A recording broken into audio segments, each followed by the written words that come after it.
Welcome back, ladies, gentlemen, and envies, and thank you for tuning back into St. Andrew TV, a cure for your Monday blues. I am your host, Andrew, and today something dawned on me.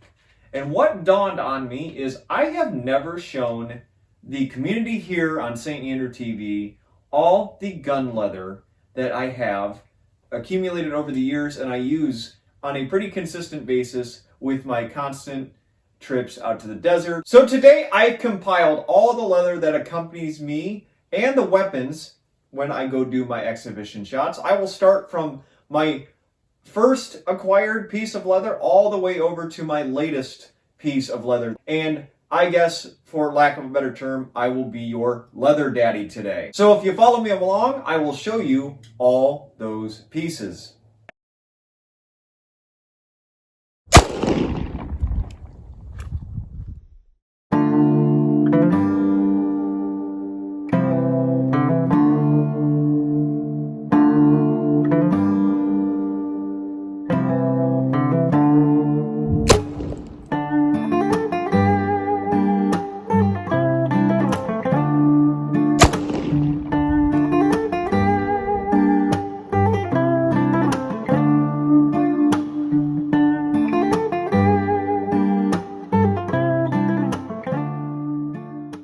As we begin today's video, it would not be a St. Andrew TV video if I didn't have a little bit of a conundrum. I have gotten rid of all the Buscadero rigs that I own.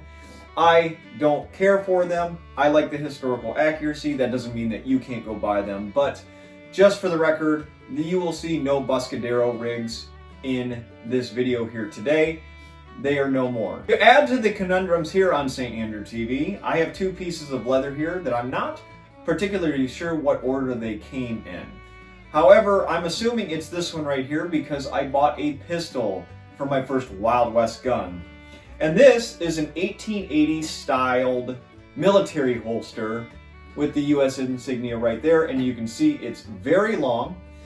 It is meant for a cavalry barreled single action army. And this one goes on your right hand side because the butt is forward on the military style holsters. I have a whole video about the cavalry draw if you'd like to learn more about that. And side note, I don't know the maker of this. I got this off eBay and it was about $40 and it served me well. It's held up. You can see there's some dust on it and all the stitching is still intact. So pretty good find. I can't give you much information on the maker because, quite frankly, I don't know who makes it. The reason why I think that was the first one is because I didn't get my rifle for a few months, even up to a year, I would say, after my first Wild West handgun.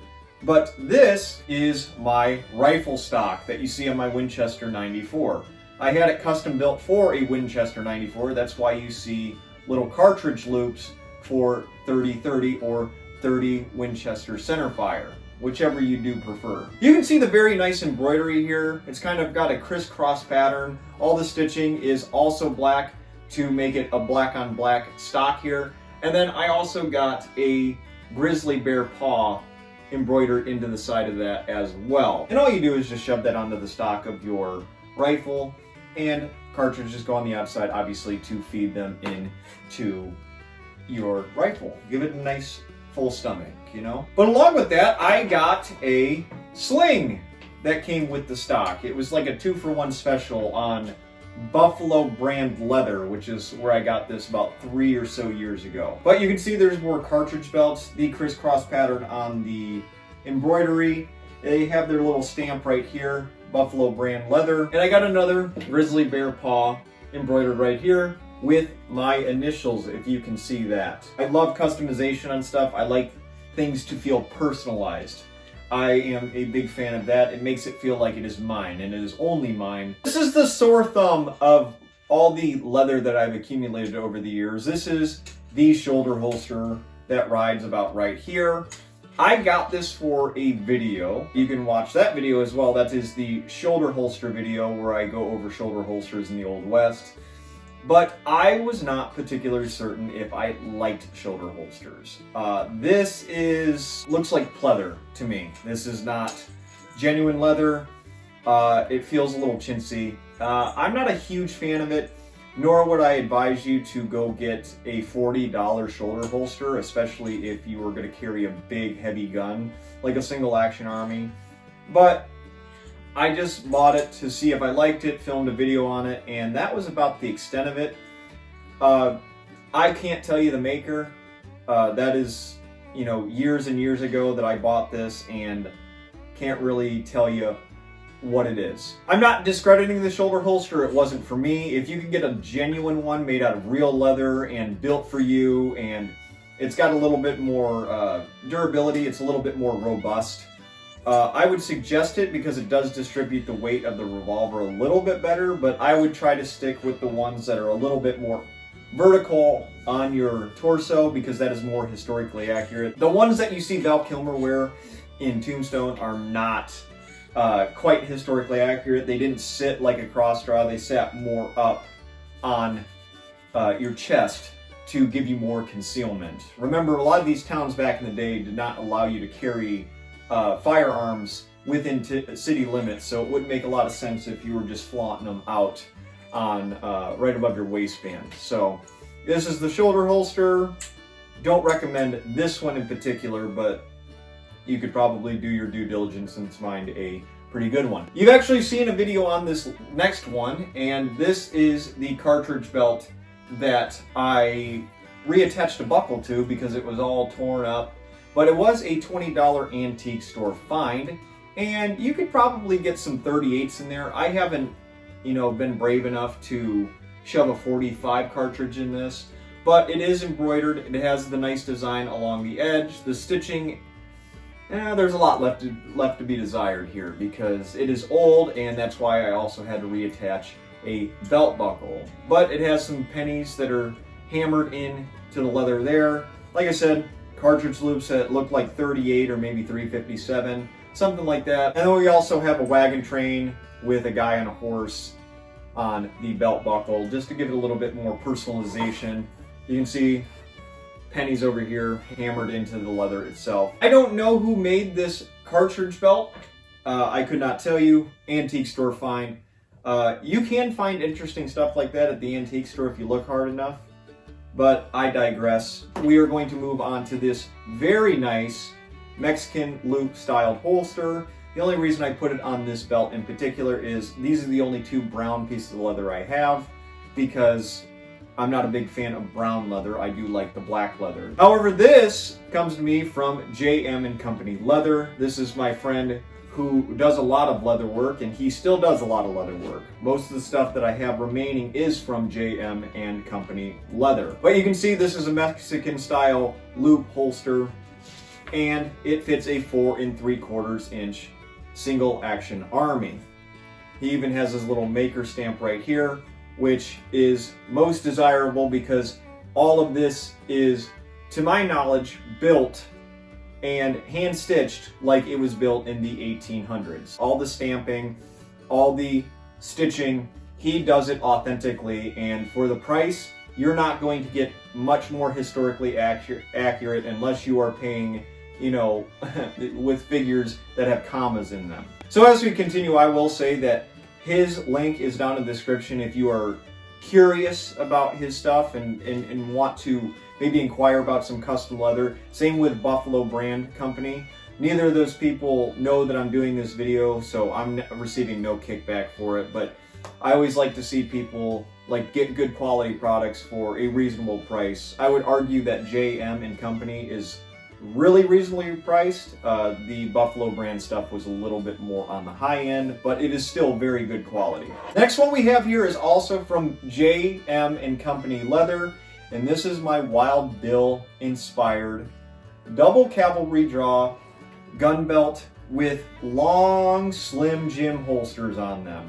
Now, I only have one cavalry barrel single action army, but I do like the look of the elongated holster. I think that it just looks better. It looks more Wild West. Obviously, we got the maker's mark, we got the stamping, got the hand stitched, all the embroidery. I purposely got this with no cartridge loops because I do want to get my hands on another Colt Navy because I wanted this to look like this was built for Colt Navies. I obviously have the single action armies, but you're not going to need cartridge loops if you have a ball and cap revolver. We got the stainless steel belt buckle, another Maker's Mark stamp, and whoa, hey, making a lot of noise. And I wanted JM from JM and Company Leather to make this personalized, but I wanted to look like it was hand done by somebody who was on the trail to really signify that this is their belt and their belt only. So we actually hand carved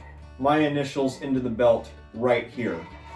And it purposefully looks scratchy.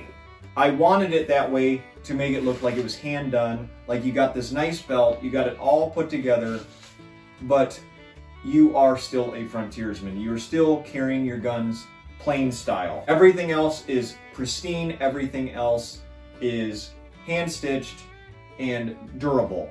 As you can see, there's dust on this. So these go up to the mountains with me. These get the, for lack of a better term, lack of a better phrase, they get the shit beat out of them. And it has stood the test of time. And we will move on to the next one. The next one is also coming to you from JM and Company Leather. He is my plug.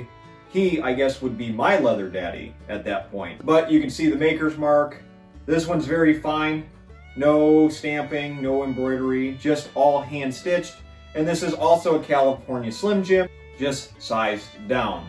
This is a California Slim and Short Jim, I guess. But he knew that I only had 4 3/4 inch barrel at the time, and he gave me this one because it fits a 4 3/4 inch barrel, and it is more fitting, I suppose, literally and figuratively. But this is a cross-draw style, you can see, or you can wear it on your strong side. It does not matter either which way.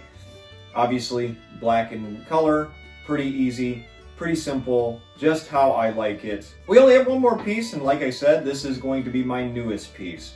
So let's take a peek at that. Now this one is very interesting. This is my newest piece, and you can see it's a little bit more modified. This is actually a Mexican loop holster that's been extended for a longer barrel.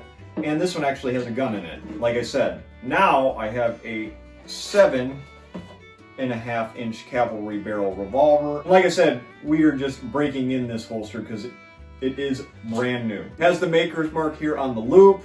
It has the embroidery, and I would like to point out the little stamps around right here. These are from a museum in Santa Fe, New Mexico, and this is an authentic stamp from the 1880s. The stamp around here, the stamp around the whole holster.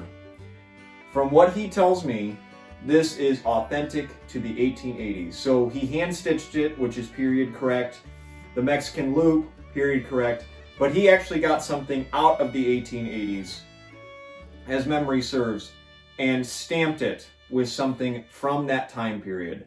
This is a very interesting one, and probably the most period correct holster that I have, because I have the elongated barrel, I have the Mexican loop style, which was pretty common here in the American Southwest, and the stamping itself is from a stamp from the 1880s, which I could not be happier with something like that. That just brings a tear to my eye. How much attention to detail and how just simple the design is, yet so intricate when you start looking at it. You know, you just see it all around here. JM and Company Leather is my go-to. I keep getting stuff from him and I'm never disappointed. So I have not put this on a belt yet. So like I said, we're breaking him in, but at a certain point you'll see this in a video, probably when I go shoot this gun. And that wraps up today's video. I am pretty stunned that I've never done a video on all the gun leather that I have and use pretty consistently. I use my gun leather for its intended purpose, and you beat the hell out of it. It is supposed to be durable. It is supposed to withstand this test of time. And like I said, Buffalo brand leather and JM and Company leather will be linked down in the descriptions if you'd like to go see for yourself. I highly recommend both those places, but if you want to save some money and get the highest quality imaginable, I would go to JM. I personally know him. I could reach out to him today. So it definitely helps to have like first-person sources of where you're getting your stuff. Please leave a like if you enjoyed today's video, or leave me a comment stating what you liked, or tell me what was your favorite piece of leather here today. I have a Patreon that is linked down in the description below, or it should be appearing at the bottom of your screen here. I am community funded and community funded only. There are no ads or sponsorships here on St. Andrew TV. Everything you see is either out of the Patreon fund or out of the pockets of yours truly. So if you'd like to continue to support St. Andrew TV, please feel free to go over to the Patreon and make a donation. However, that is not to feel any obligation to go do so. The content on YouTube will forever remain free. Thank you to everybody who has subscribed as of late. We have just surpassed 57,000 subscribers. So a big thank you to everybody who has continued to support me and all the new supporters here on St. Andrew TV. But for those of you who have come across this video or this channel, maybe because you like Wild West content, maybe you just wanted to see some Wild West leather, or maybe you just came across and viewed me as your new leather daddy, think about hitting that subscribe button, because you're a daisy if you do.